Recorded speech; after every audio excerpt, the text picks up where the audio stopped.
would be a lot easier if it was like a shorter throw.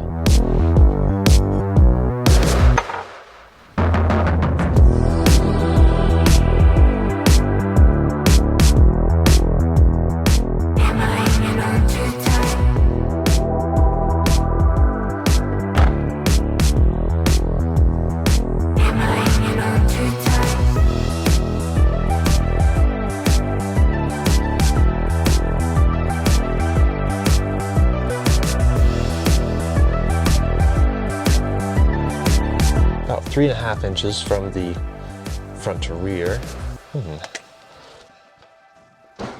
So the shift knob's about 6 inches. This is 6.5, so cut off 1/2 inch, measure from the catch point. Some things are just better when they're shorter. Hey, welcome back to Flywheel Films. So a shifter is a crucial component of your driving experience, of course. So is your clutch and even your gauge faces. I mean, the things you interact with consistently, constantly on your drives really make or break your experience. Short throw shifters is what we're talking about today. So I discovered this firsthand with Austin's Fiesta ST. Don't get me wrong, that car is a blast as it is from the factory. But when he put on his short shifter, his car went from great to phenomenal. I was blown away by how much that actually changed the experience. It was so good.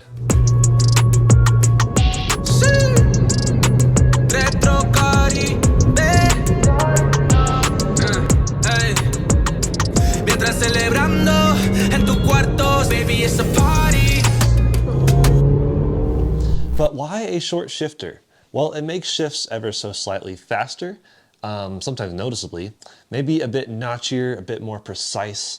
Honestly, the Miata already has a pretty good throw, a shorter throw than many other cars out in the world. But everything can be improved. As you saw earlier, the Miata's throw from my measurement with this shift knob, of course it depends on the shift knob, but I measured from the top of my shift knob, which from the base of the boot was 6 inches, and the throw was about 3.5 inches. So that's what I'll use to measure the new thing that I just got. The portafilter on my espresso machine also seems to have a throw of about the same from the actual, solid catch point to the end. And I thought that would be better shorter as well, but we'll tackle that another day. I'll see if, Breville, if you're listening, how about a short shifter kit for the espresso machine? But like I said, everything can be improved, right? Does the short shifter make it all better? So here's what I have. NC Miata sent me the short shifter kit by Cobalt, and I think this might be the missing link to unlocking my faster lap times. Well, missing link or not, I'll link this below. And let's get started. What's in the box?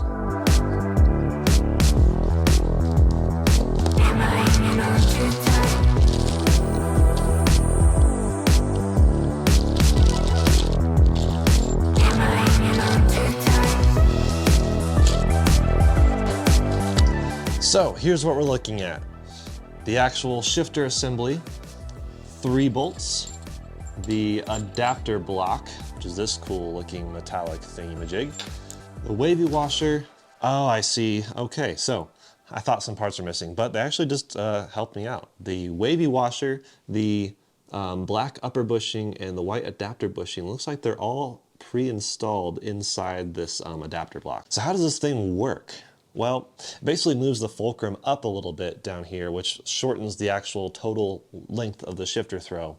And according to Cobalt, it actually reduces the throw by about 25%. So if my math checks out, the 3.5 inch throw before would be about 0.87 inches shorter. So we should be looking at about 2.6 to 7-ish. That'll be interesting to see if we actually hit that mark. I'd be happy. I mean, I'm happy with it how it is right now. So anything shorter should be awesome. And we'll see if this is like notchier. I'm genuinely intrigued. And this seems like a pretty simple modification as well, if I do say so myself. So comes with everything you need to get started. Seems pretty straightforward. These things slide in here. It's just like building Legos, really. And then NC Miata, of course, on their website has instructions, but it looks like they included it. Yeah, look at that. Pictures, everything. Beautiful. I will still show you how to install this thing. And maybe it'll be a bit helpful because they're actually using an NC1 as the example. I have an NC2, which is the same as NC3 as far as the interior center console layout stuff. So that's the unboxing. What do you need? 10mm deep socket, long extension, ratchet, small flathead screwdriver, Phillips head screwdriver, 3mm Allen wrench, medium strength thread locker, or blue Loctite, and high temperature grease, like white lithium grease or wheel bearing grease, something like that. The other thing to note is this shifter will use the factory lockout bearing, the thing that requires you to like push down, over, and then up to do reverse. So you'll retain that from your other shifter. Don't forget, technically you can get on without it, but it's much better to have it, honestly. So we just take apart the center console, which I've done in other videos, and so has Jackson from Colored and Light. You see? Wait, what? I didn't know you could do that. Let's go time lapse the center console being taken apart, get this old OEM shifter out.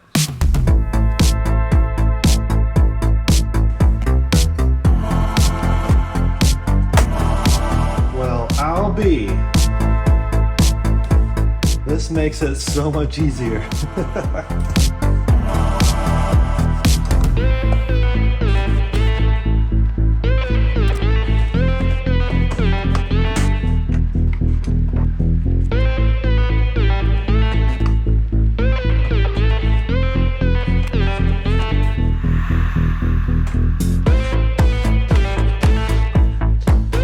So you can take this off. By the way, in the instructions, steps 1 through 10 are all just what I did taking the center console off. So definitely go check out that video, kind of outline that if you need to. And then you take a flathead and work this thing off, or you can just be patient and unscrew it. Technically you don't need this because that's just what held these wires down, but I had to cut it last time I changed my shifter fluid, so I probably won't even put this back on if I'm being honest. Now you take your 10mm and work all these off.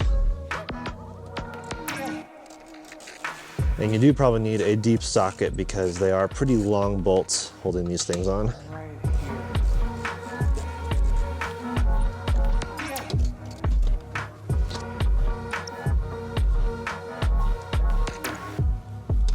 Now you can pull the shift boot off.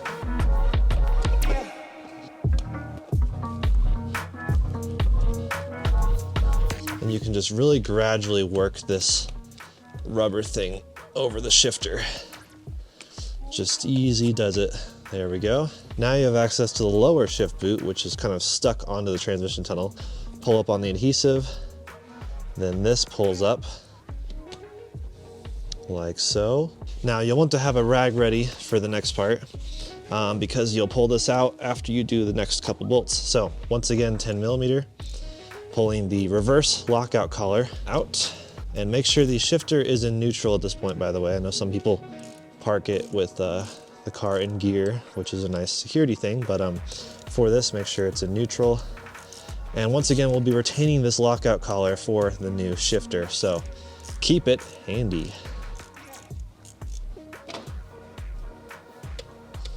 Remove the 3 bolts, can pull the lockout collar and the shifter all straight up together.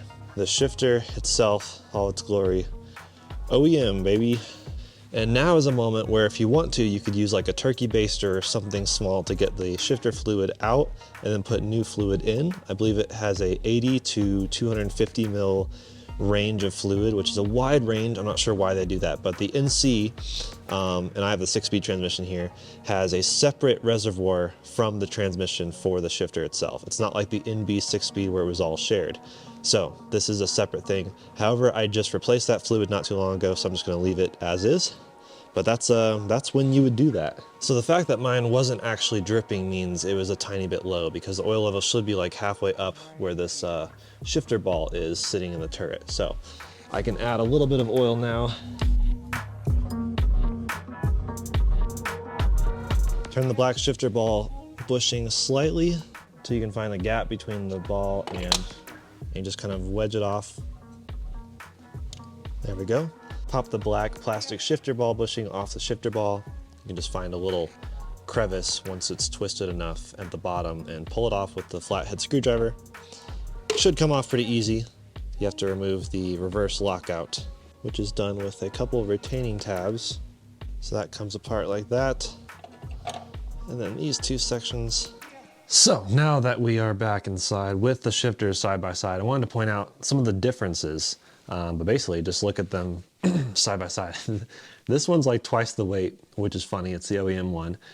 So I guess this is weight reduction. Okay. And yeah, looks like it has the plastic liner. So the instructions from Cobalt weren't clear about these things because they just kind of like fall out of this, but I guess they stay in. So that's good. And then you'll want to grease everything, which we'll do in a second here. But yeah, effectively, this should move the fulcrum to make the shifts shorter and sweeter. This is the plastic bushing that we have to put on the bottom of this, which it actually doesn't fit. It's too small. So maybe that's why they included this one. A little bit of grease on here would not hurt.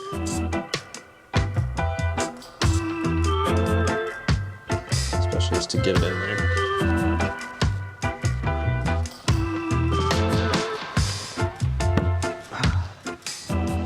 It just takes some just takes some effort to get that in there, but now it's in, feels good. Also need to grease inside the adapter. And take your 3mm Allen wrench, remove the screws. And then apply some blue Loctite thread locker onto the screws.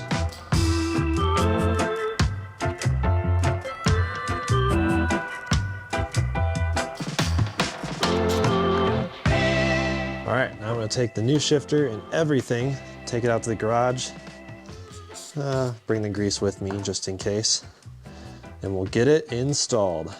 Now you place the gray lower shifting into the turret, and there's notches. The large notches go straight down onto the guiding pins, just like that. It says to lightly grease the top. Now you take the shifter and put it straight down in with the little plastic thing sitting right there. And then the shifter adapter slides over that, like so. You want to make sure the holes line up. Now you take the lockout plate you saved from before, and that goes on top, slides right over it. And that's where the 3 new bolts that they provide, which are much longer than the original factory ones. Just because of the extra spacer there. Throw that in. And then you tighten each bolt. Nothing too crazy. 7.5 pound-feet of torque. Now you can put the lower shift boot back on. Just requires a bit of additional stretching. So, as you can see by my new shift knob, Tomei, shout out, go watch that video, it's backwards. So I'm gonna redo this really quick. And honestly, all these were a little bit loose. I'm trying to nail down the exact tension because, yeah, if they're too tight, then it's really actually hard to shift. Now this should come up. And this, 180. There we go.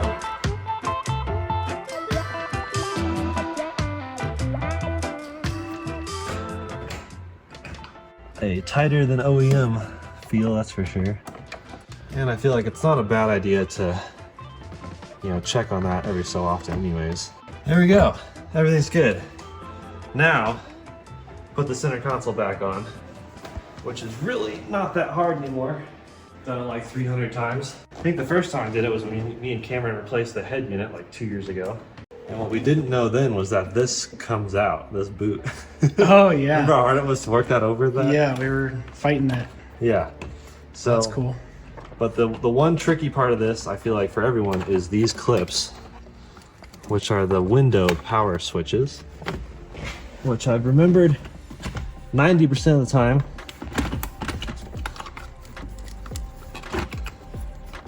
They clip in. They're a little bit harder to like unclip, so it's a little easier to put in, I guess.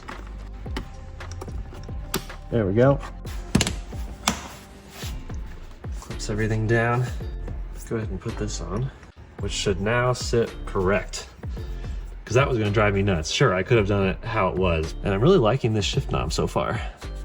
There we go. This slides over here. Pops back into place, super easy. Wow, no screws at all. Nope. Nice. Why didn't I know that before? And it's just a few Phillips screws, 3 total. Now, if you have an NC1, there's 5 because this comes up separately. But the NC2 and 3, very simple.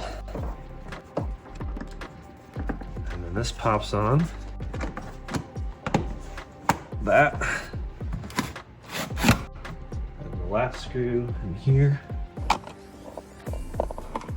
This flops in there. It's a bit dirty. Clean it later. This sits up here. And good as new, / 80,000 miles used. All right, well, it's in. And it looks the same, which honestly, that's kind of the point, I think. But let's see what the actual throw distance is now. So before we had 3.5 inches as how this knob is with how high it is. So let's try it now. So 2, wow, 2.5. And our goal was what, 2.8 something. So it's a full inch shorter compared to what it was, which is fantastic. It's also, from what I can tell, very stiff. Let's go see just how notchy and stiff this thing is.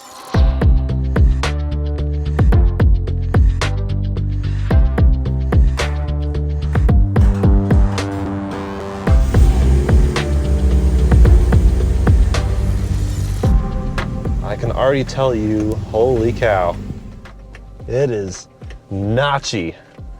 So I actually did a first kind of drive and it was like so tight, so stiff that I didn't even like retain any of those video clips. I was like, something's wrong. And it was kind of wrong. I basically, the 3 screws that hold the like shift plate adapter and the lockout plate and everything, they were too tight.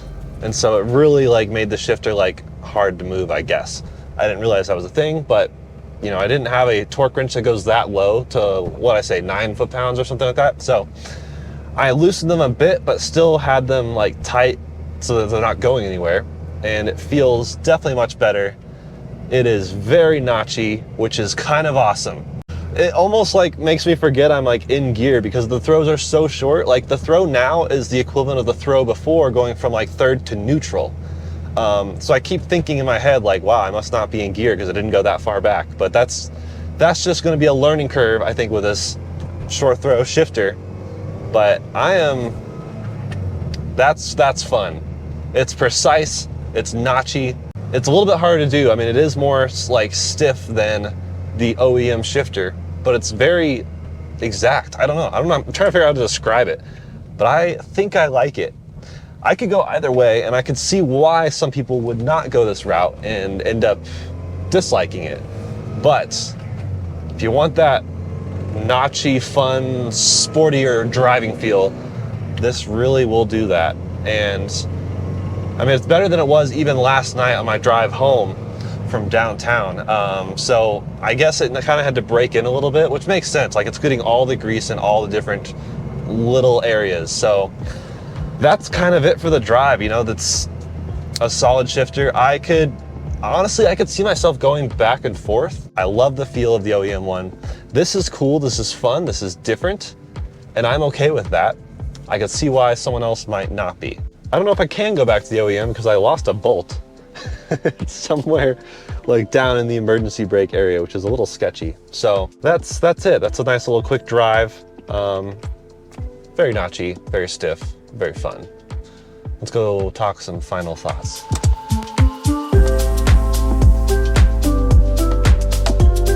So there you have it, the short shifter kit by Cobalt. It's notchy, it's stiff. That may work out a little bit. I mean, even in my bit of driving, it seemed to work itself out just a bit. So that's not necessarily the case forever, but it is definitely stiffer and notchier than the OEM one, but that's kind of the point. If that's what you're looking for, it's awesome. As for me, I could go either way, honestly. I like this for certain reasons, the OEM one. It is very smooth, but it is a little bit longer throws, a little bit less precise. Yeah, both are great, but this one definitely has its use cases, maybe shaving down some seconds on those lap times, maybe. As far as considerations, just follow the instructions, although it seems like they have updated them just slightly since, or updated the shifter since making those instructions. You don't actually retain this from the factory one like they said you do. They provide one, which is great, because this is actually too big for the Cobalt one. So that's one minor thing to note, minor adjustment. And then that like foam cylinder thing works great. I would put that in the shifter kind of boot first and then slide it over the shifter itself. Otherwise, simple. So let me know what you think of the short shifter kit by Cobalt. What else should I throw in this car? Cobalt makes a lot of cool things, but just there's a lot of things out there in general. Once again, I'll leave a link down below with how to get it from NC Miata. And yeah, I'm gonna go make some dinner and finish Andor. It's a good show. Cheers.